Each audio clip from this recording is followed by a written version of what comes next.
Alright, good afternoon everyone. Today is November 7th, 2012. November 7th, 2012. And Tuesday. Tuesday? Wednesday. It's Wednesday, November 7th, 2012. Sorry about that. We have a partners meeting tonight. Just a reminder to everyone that's out there, the partners meeting is tonight instead of tomorrow night. I know the last 85 weeks in a row we've had it on Thursday night at 9 p.m., but we have something going on tomorrow. So it's going to be tonight, Wednesday night at 9 p.m. this week. Okay. Results for the morning, I'm up 3 ticks on gold. I'm up 9 ticks on the NQ and 20 ticks on the ES. That's where things stand at the moment. Let's see. I want to show you guys something. Toward the end of the morning session, I had drawn these lines in here, and what these lines are, I'll show you guys here. This is something that I did in the in that meeting that I had yesterday afternoon. What these lines are basically the lengths of the moves that had happened prior to this. I was just trying to illustrate how the market was moving. It moved up that amount on each one of those legs, and then I had put this leg on down here. I had put this leg on, let's see, down here, when price was still up here. I had said we should see it get down to this level down here. Alright, and obviously you can see that it did. We did the same thing over here on the YM. Okay, let me just back it out, and you can see that. This was the leg right here. Okay, from that level to that level. This leg right here is like that. I just wanted to illustrate to everyone how the market was functioning, and I had put this on when price was up here, and in the live trading room it dropped down to there. Okay.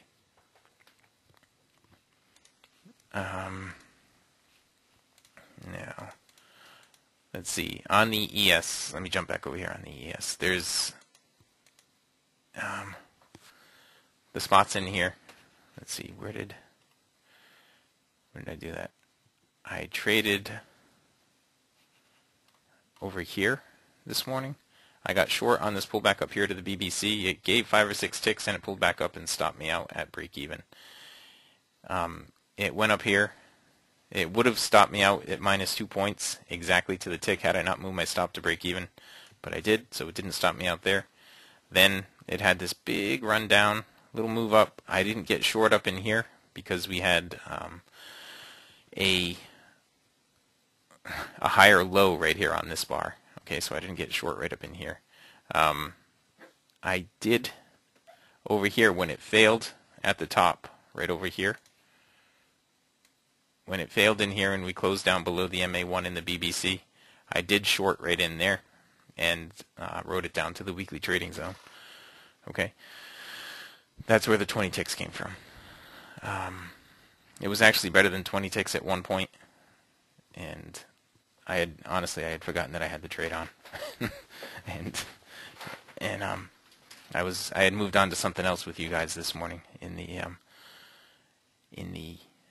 live trading room, and then I looked over and it was plus 24 ticks or something like that. So I moved my stop way up, and it took me out at plus 20. All right, then we did all this stuff that I pointed out in here this morning in the live trading room as well. I didn't trade this one. This was actually a great opportunity to trade right here. Let me blow this up a little bit for you, and I'll show you why that was such a good opportunity. This bar, let me move this little thing out of the way. The BBC is inside a weekly trading zone. That's usually a pretty powerful place to bounce off of. And we had a doji right there inside the weekly trading zone as well. We had a nice clean pullback up to it. The actual trend line for that is right there. So it closed down below that trend line. Should have sent us down to this level right here at least. And you can see it did that. And then some. Okay. Once it hit down here, it got down, satisfied this leg, and then it consolidated a little bit at the zone, and it's now moved all the way back up to the zone above it. So we've gone from way up here this morning, this zone, all the way down to this zone, then down to this zone, and now we're back up to this zone. Lots of movement, lots and lots of movement there. All right, that was the ES. There was a pullback right in here, I think. This was a higher swing. Yeah, you could have shorted this pullback right here. The way that this is coming together, though, I don't. The trend line down the tops on this would be right there, like that. Okay, so the close up above that trend line, the up close above that trend line sent you right to the zone. Now, I would look for it to start possibly working its way back down to this zone right here at this point. There is one other thing I wanted to point out with regard to options. Yesterday, let me bring up a picture of that.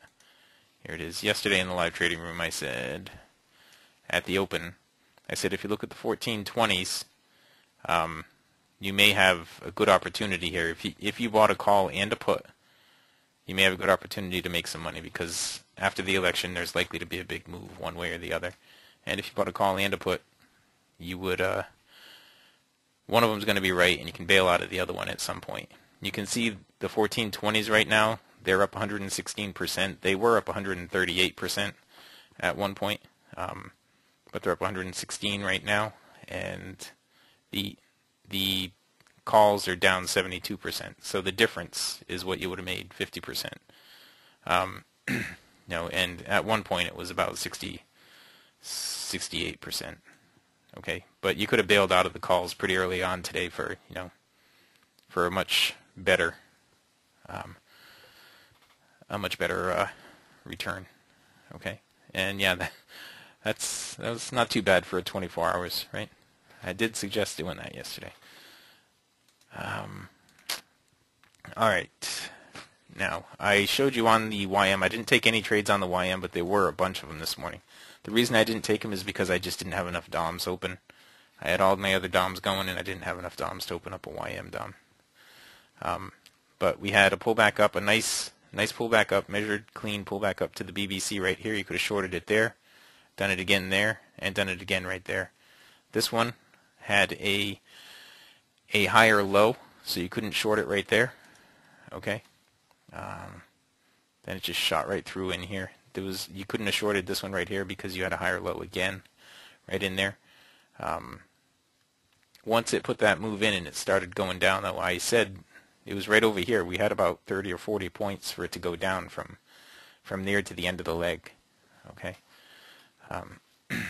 And now since it's moved up, you had a bullish cross, a test of the BBC right there, again right there, and even right here where it is right now.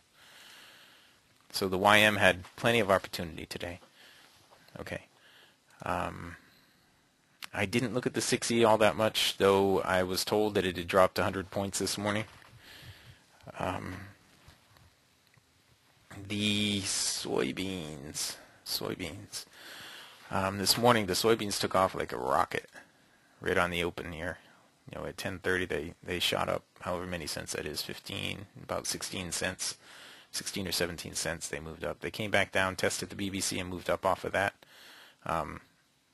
We had some divergence down here for that one, but the one that I had said in the live trading room, I think I had said, I might have mentioned that, but what I had said over here was the test of the blue area coming off a higher high. Could fade that up to the BBC here, and then look for the short off the BBC with the bearish divergence. I also pointed out this one over here when it was happening. There was some bearish divergence going on there. Right now it's starting to develop some bearish divergence. So if it goes up and tests the BBC and gives a down close, you can look to short that. All right, I was selling rallies this morning. Okay. No, I haven't quantified a wing yet, Frank. I don't know how I would put that into words, but let's look at the NQ this morning. We took a couple of NQ trades. There were a ton of them available, but I only took a couple. Now, I'm not going to go over everything on all the 4-tick range charts because there's just so many darn opportunities you guys would you'd be bored. But what I do want you to take away from this is that all the 4-tick range charts use the same exact trade setups. Okay, the same indicators, the same setups, the same everything. You do it all the same way, no matter what market you're on. Okay, that's what I want everyone to take away from this. All right, let's get started with it then. On this rate, well, 9:30 over here, had a bearish cross, a pull back up, tested the BBC in here with a down close. It didn't actually hit it until over here. We had some bearish divergence. You could have shorted right there for the move down. You could have done it again. Now, the first one where it actually hit it was right in there. Could have shorted there for the move down. You could have done it again right there. The first one would have been down to here. The second one down to here. Clearly both nice trades. We had a bullish cross in here with bullish divergence, but we didn't get the up close until we had too many closes below the BBC. We didn't have any divergence in here, so there was no opportunity. There was, coming off of the lower low right here, you could have shorted this pullback up here to the Yellow Brick Road. It did give one full bar, fading down to the BBC. From the BBC, you could have gone long with just a tiny bit of divergence there. You could have gone long right in there for that move up. Again, right in here, testing the BBC with bullish divergence. I'll point out the divergence down here on the slingshot. There it is. In the partners meeting. The partners meeting is tonight at 9 p.m. In the meeting that we did yesterday, the open forum that we had done yesterday for everyone, I really spent a lot of time going through the slingshot. Okay, and I did send that thing out to everybody that attended or even signed up for the meeting. I sent a link to that. Okay. Now, moving along in here, the cycle was moving down, so no opportunities in there. Here we have some bullish divergence, but we don't have any pullbacks down to the BBC. Here the cycle is moving down. Here we have some bearish divergence right here, there, okay. And so we could have shorted right in here. Could have shorted right in there to capture this move down. Here we have more bearish divergence right over here. All right, bearish cross, bearish divergence, tested the BBC in a down close. This one right here did it too, but the cycle was moving up too far for that one. Okay, you can see all these little bounces all the way down on this move, bouncing, bouncing, and bouncing, and bouncing all the way down. I didn't take a trade in here until all the way over here. We had bearish divergence, it tested the BBC in a down close. I shorted right in there, and I took some profit. It had another opportunity right in here. This wasn't the greatest opportunity because the cycle was moving up. Okay, it came up here and nailed this coming off a lower low. It hit right there and sent it way down there. The next trade that I took was over here. It was a long trade. We tested the BBC and gave an up close, and I got long in there, and I said I was anticipating it was going to get up to this level right here, and that's where I put my target. And it went through it, actually. There were more opportunities in here, but we're getting into the break period in here. Okay, you can see right up in here it came off a lower low, went right up here, and bounced off the Yellow Brick Road perfectly right there. Right here the cycle was blue and headed up, so we weren't going to short on the down close right there. All right. Now, let me slow down. I know I said that really fast.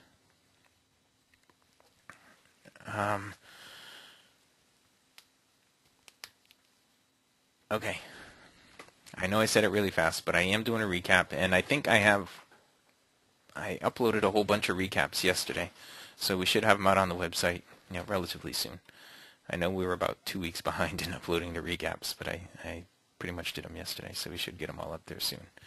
Okay.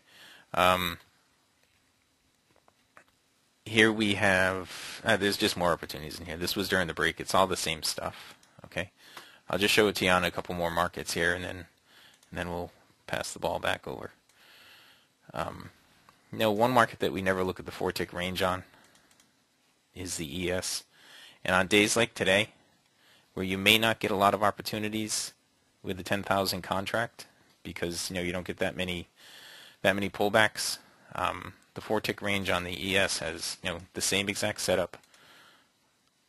On the ES, let's see, I'm looking for the next pullback with divergence. The same exact setup on the ES happens again and again and again. All right, let's see. There you have it. There's 1, 2, 3, 4, 5 of them, and they were all winning trades. Okay. You can do it in any market, Frank. The question was, so in a fast market, you want to be monitoring the ES on the 4-tick range. You can do it at any time, any type of market. You can monitor on the 4-tick range. Usually, you're going to get more opportunities on a 4-tick range than you would on a 10,000 contract. Yesterday, for instance, was not a fast market. It was a slow market. And if we just go back and look at yesterday, let's see, did we have bullish cross? I'm just looking for some divergent situations in here. We didn't get a lot of divergences. Right in here was one, right here. Okay, for that move up right there yesterday. During the whole day, let's just keep looking in here. Right in here, there was some divergence. Okay, over here, toward the end of the day yesterday. And then in the overnight session.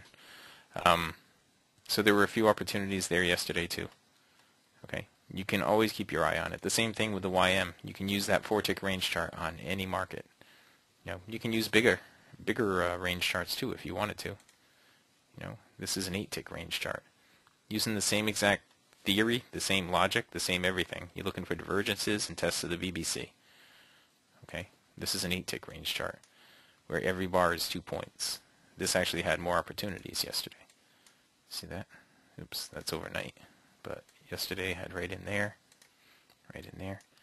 So, all these quick 4-tick range things that I'm doing in the live trading room, you don't have to do it on 4-tick ranges.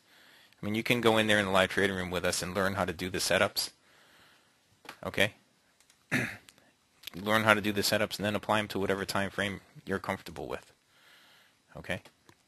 If you want to apply them to an 8-tick range, like I just doubled the time there, you can do that. If you want to apply them to a 20-tick range, you can do that.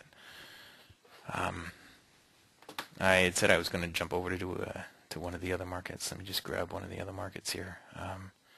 Crude oil. Crude inventories came out today. So there was a lot of action on crude inventories. I didn't trade crude today. Today is kind of one of those odd days where I didn't put a single crude trade on. But it's the 4-tick range chart, and you're looking for the same exact things. You're looking for divergences and tests of the BBC. Okay? And if you don't get the divergence in the test, then you look for the test of the yellow line. All right, coming off of lower pivots, like this one right here. Okay, right in here we had a divergence and a test of the BBC with a down close. That was right on the open. You guys see how I'm just jumping from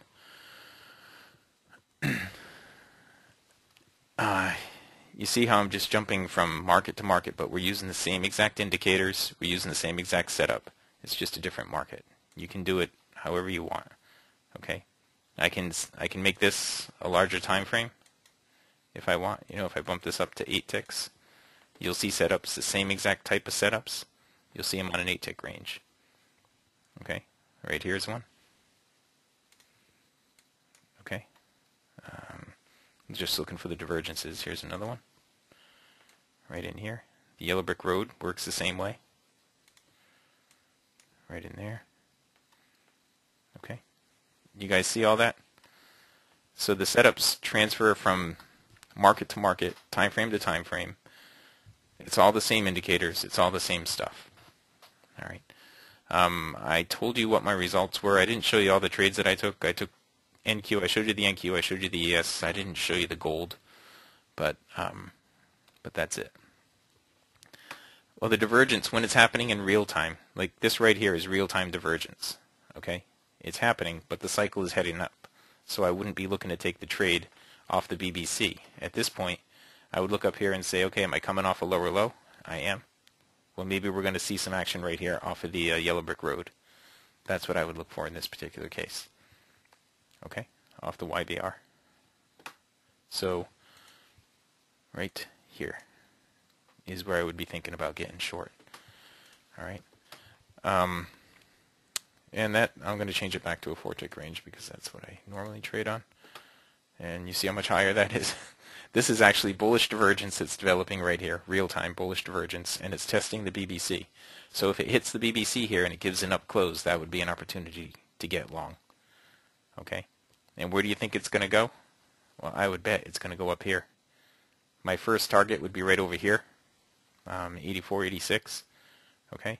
Now an up close, if it just touches the BBC, or if you get an up close from this bar, because you know this bar close, it's got a low of 72. It's going to have a high of 76. Okay? Now we got another bar because we went lower. So this bar has got a low of 71. It's going to have a high of 75. Now we have our up close. You can get long. Sorry, I just missed it, but you could have gotten long right there. Could have been waiting for that trade right there at 84.75. Now where should this go? It should initially get up here, then here, then here. And on the larger time frame, right here is where you would be thinking about selling. All right, if we go back to that 8-tick range, right there. Okay. There's the red. I knew that red was going to be coming on. So that's what you would be looking to sell right there. So you could get up there, wait for it to get up to 84, 87. If you got long there at 84.75, if you got long there, you could wait for it to get up here at 84, 87 and reverse it right there at 84, 87. If you wanted to. Just a thought. Okay. All right, that's a lot of information. More information than I usually put in these recaps. All right, I think, yeah, I'm going to stop the recording here because I'm sure David's going to have a lot to say today, and Robin too if she managed to log back on. Yeah, I know. I like that too, Lynn. The lack of robocalls coming in. That is definitely nice. All right. I am going to stop the recording right here.